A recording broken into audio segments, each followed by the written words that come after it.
धडगावमध्ये राज्य उत्पादन शुल्क विभागाच्या पथकावर हल्ला.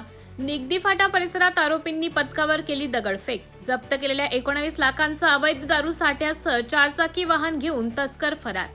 नंदुरबार जिल्ह्यातील धडगाव तालुक्यात अवैध दारूवर कारवाई करण्यासाठी गेलेल्या राज्य उत्पादन शुल्क विभागाच्या पथकावर जमावाने हल्ला केल्याची खळबळजनक घटना घडली आहे. नगदी फाटा परिसरात आरोपींनी पथकावर दगडफेक करत जप्त केलेली दारू आणि वाहन बळजबरीने पळवून दिले. मिळालेल्या माहितीनुसार निरीक्षक राजेश सपकाळ यांच्या पथकाने नगदीश्वरात छापा टाकून 19,40,00,000 रुपये किमतीचा मुद्देमाल जप्त केला. यामध्ये विदेशी दारूचे 200 बॉक्स आणि एक पिकअप वाहनाचा समावेश होता.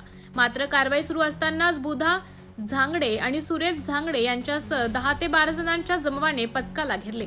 वाहन पुढे नेल्यास जिवंत सोडणार नाही अशी धमकी देत आरोपींनी जोरदार दगडफेक केली आणि जप्त केलेला मुद्देमाल बळजबरीने लुटून दिला. या घटनेमुळे जिल्ह्यात खळबळ उडाली असून शासकीय कर्मचाऱ्यांच्या सुरक्षेचा प्रश्न ऐरणीवर आला आहे.